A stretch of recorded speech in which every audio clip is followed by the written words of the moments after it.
1974 में रिलीज हुई मनोज कुमार की फिल्म रोटी कपड़ा और मकान का एक गाना बहुत हिट रहा था, जिसके बोल कुछ इस तरह से थे कि एक हमें आंख की लड़ाई मार गई, दूसरी तो यार की जुदाई मार गई, तीसरी हमेशा की तन्हाई मार गई, चौथी ये खुदा की खुदाई मार गई और बाकी कुछ बचा तो महंगाई मार गई। दोस्तों, उस समय महंगाई के कारण लोग परेशान थे, इसलिए गाना लोगों की आवाज बना। अगर हम आज की बात करें तो लड़ाई, जुदाई, तन्हाई, खुदाई और महंगाई से आगे निकलकर लोगों को सड़कों पर लगने वाला वाहनों का जाम मार रहा है, परेशान कर रहा है। गाजियाबाद, दिल्ली, एनसीआर में सड़कों पर कुछ पॉइंट्स तो ऐसे हैं कि वहां जाम में आपको फंसना ही पड़ेगा। ऐसा ही एक बदनाम पॉइंट दिल्ली बॉर्डर पर कालिंदी कुंज चौराहा है। सामान्य समय में 10 से 15 मिनट और सुबह शाम के पीक आवर्स में 30 से 40 मिनट आपको जाम में फंसना ही पड़ेगा। इस जाम से जनता को मुक्ति दिलाने के लिए राष्ट्रीय राजमार्ग प्राधिकरण सक्रिय हो गया है। दिल्ली में एम्स के सामने जिस तरह सड़कों को घुमाकर और ऊपर उठाकर चौराहे को जाम से मुक्ति दिलाई गई है, वैसी ही योजना कालिंदी कुंज चौराहे के लिए भी तैयार कर ली गई है। नमस्कार दोस्तों, वीवीआईपी न्यूज के इस नए एपिसोड में एक बार फिर से मैं राज कौशिक आपका स्वागत करता हूं, आपको प्रणाम करता हूं। दोस्तों, इस एपिसोड में जहां मैं आपको कालिंदी कुंज पर दिल्ली के एम्स अस्पताल के सामने बने चौराहे की तरह कालिंदी कुंज के सामने बनने वाले चौराहे की जानकारी दूंगा, वहीं आपको यह भी बताऊंगा कि ईस्टर्न पेरिफेरल एक्सप्रेसवे को यमुना एक्सप्रेसवे से जोड़ने की योजना पर भी काम शुरू हो चुका है। साथ ही आपको यह भी बताऊंगा कि दिल्ली से हरिद्वार होते हुए देहरादून तक जाने वाला राष्ट्रीय राजमार्ग कब तक विधिवत रूप से शुरू हो जाएगा। मित्रों, पिछले दिनों दैनिक जागरण ने एक रिपोर्ट छापकर बताया था कि प्रतिदिन लगभग 2 लाख लोग कालिंदी कुंज के जाम में फंसते हैं। गाजियाबाद, नोएडा, फरीदाबाद और दक्षिण दिल्ली से आने जाने वाला यातायात इस चौक पर होकर ही जाता है। इससे कई बार घंटों तक वाहनों की कतार लग जाती है। इस जाम के सामने यातायात पुलिस भी बेबस हो जाती है। कालिंदी कुंज के इस भीषण जाम से निजात दिलाने के लिए एनएचएआई के द्वारा फ्लाईओवर और 500 मीटर लंबी इंटरचेंज रोड बनाई जाएगी। प्राधिकरण की तरफ से जल्द ही काम शुरू कर दिया जाएगा। इसकी अनुमानित लागत लगभग 500 करोड़ रुपए है। फ्लाईओवर के साथ ओखला बैराज पर इंटरचेंज रोड को बनाने में लगभग 3 साल का समय लगेगा। इसके अलावा एनएचएआई ओखला बैराज के पास दिल्ली नोएडा रोड और आगरा कैनाल रोड को जोड़ने और कालिंदी कुंज पुल पर यातायात व्यवस्था सुधारने के लिए भी डीपीआर तैयार करा रहा है। दोस्तों, आपको बताता चलूं कि इस चौराहे को सही रूप दिया जाना इसलिए भी जरूरी है क्योंकि जितना ट्रैफिक इस पर इस समय है, आने वाले समय में उसमें और भी बढ़ोतरी होने वाली है। इसकी एक बड़ी वजह यह है कि इस चौराहे से एक रोड तो सरिता विहार होते हुए जो पुराना दिल्ली मथुरा आगरा राष्ट्रीय राजमार्ग है उससे मिल जाती है, लेकिन उससे पहले बाईं तरफ नहर के किनारे किनारे की रोड सीधे जाकर दिल्ली मुंबई एक्सप्रेस हाईवे से मिल रही है।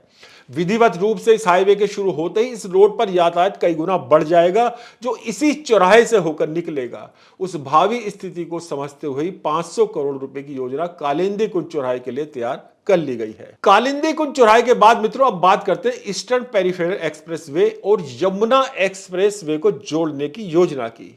राष्ट्रीय राजमार्ग प्राधिकरण के सूत्र बताते हैं कि इस पर 15 अगस्त के आसपास काम शुरू होना था, लेकिन किन्हीं कारणों से लगभग 2 हफ्तों के लिए यह कार्य टल गया है। दोनों एक्सप्रेसवे को जोड़ने का काम अब सितंबर में शुरू हो जाएगा। यमुना एक्सप्रेसवे को ईस्टर्न पेरिफेरल एक्सप्रेसवे से जोड़ने वाले इंटरचेंज का निर्माण कार्य 222 करोड़ रुपए में पूरा होगा। इस कार्य को करने वाली कंपनी का चयन कर लिया गया है। दिल्ली से चलने पर यमुना एक्सप्रेसवे के 10 किलोमीटर के पॉइंट पर जगनपुर और अफजलपुर में दोनों एक्सप्रेसवे को जोड़ने के लिए इंटरचेंज बनाने की योजना है। यमुना एक्सप्रेसवे प्राधिकरण बोर्ड से अनुमोदन के बाद एनएचएआई को इसकी जिम्मेदारी सौंपी गई है। इसके लिए 60 हेक्टेयर भूमि का अधिग्रहण हो चुका है। ग्रेटर नोएडा में ईस्टर्न पेरिफेरल एक्सप्रेसवे का यमुना एक्सप्रेसवे से लिंक नहीं होने की वजह से ईस्टर्न पेरिफेरल एक्सप्रेस के द्वारा जो वाहन आगरा को जाते हैं, उनके चालकों को 15 से 20 किलोमीटर का अतिरिक्त चक्कर लगाना पड़ता है। यह उनकी मजबूरी है। वहीं परी चौक और कासना के जाम से भी उन्हें जूझना पड़ता है। इंटरचेंज का निर्माण कार्य वर्ष 2026 के अंत तक पूरा हो जाएगा। दोनों ही एक्सप्रेसवे को जोड़ने के लिए इंटरचेंज पर 8 लूप बनाए जाएंगे, जो कि कुल 11 किलोमीटर के होंगे। इनमें 4 लूप उतरने के और 4 लूप चढ़ने के लिए बनाए जाएंगे। इससे एक्सप्रेसवे पर सफर करने वाले लोगों को इंटरचेंज से उतरने व चढ़ने के लिए जाम का सामना नहीं करना पड़ेगा। दोनों एक्सप्रेसवे के जुड़ जाने से गाजियाबाद, हापुड़ और मेरठ के लोगों को आगरा की तरफ जाने के लिए यमुना एक्सप्रेसवे पर चढ़ने के लिए ग्रेटर नोएडा परी चौक नहीं जाना पड़ेगा। वहां के जाम से उनको राहत मिलेगी। ये कनेक्टिविटी होने से इन जिलों के वाहन चालक दुहाई और डासना से ईस्टर्न पेरीफेरल एक्सप्रेसवे पर चढ़ने के बाद सीधे यमुना एक्सप्रेसवे पर पहुंच सकेंगे। साथ ही मथुरा आगरा की ओर जाने वाले यात्रियों को पेरीफेरल पर चढ़ने के लिए 20 किलोमीटर का चक्कर नहीं लगाना होगा, जिससे ईंधन और समय दोनों की बचत होगी। आपको बता दें कि इंटरचेंज को बनाने का काम एक बार वर्ष 2023 में भी शुरू हुआ था। तब प्राधिकरण ने निजी कॉन्ट्रैक्टर को इसे बनाने की जिम्मेदारी सौंप दी थी। प्रदेश के तत्कालीन मुख्य सचिव ने इसका शिलान्यास भी कर दिया था, लेकिन थोड़े दिनों के बाद ही ठेकेदार कंपनी ने इसके निर्माण के लिए 22 करोड़ रुपए का अतिरिक्त एस्टिमेट डाल दिया, जिसकी वजह से काम वहीं पर रुक गया था। इस बार यह कार्य राष्ट्रीय राजमार्ग प्राधिकरण द्वारा कराया जा रहा है, इसलिए उम्मीद की जा रही है कि इस समय सीमा में संपन्न हो जाएगा और लाखों लोगों को एक नई सुविधा मिल सकेगी। मित्रों, अब हम बात करते हैं दिल्ली के अक्षरधाम से हरिद्वार देहरादून जाने वाले एक्सप्रेसवे की। इस हाईवे के बनने से दिल्ली से हरिद्वार का सफर तय करने में 2.5 घंटे का समय लगेगा, जो कि वर्तमान में लगभग 4 घंटे का है। साथ ही जाम से भी लोगों को मुक्ति मिलेगी। आपको बता दूं कि दिल्ली से देहरादून के लिए ग्रीनफील्ड एक्सप्रेसवे का निर्माण किया जा रहा है।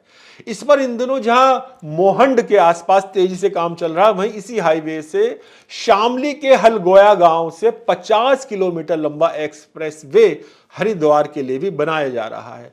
यह एक्सप्रेसवे चरथावल, देवबंद, झबरेड़ा, सालियर, पिरान कलियर होते हुए बढेड़ी राजपुतान होकर बहादराबाद टोल प्लाजा पर समाप्त होगा। 1445 करोड़ की लागत से इस हाईवे का निर्माण राष्ट्रीय राजमार्ग प्राधिकरण द्वारा किया जा रहा है। इसमें 6 बड़े पुल के साथ साथ 6 फ्लाईओवर का भी निर्माण होगा।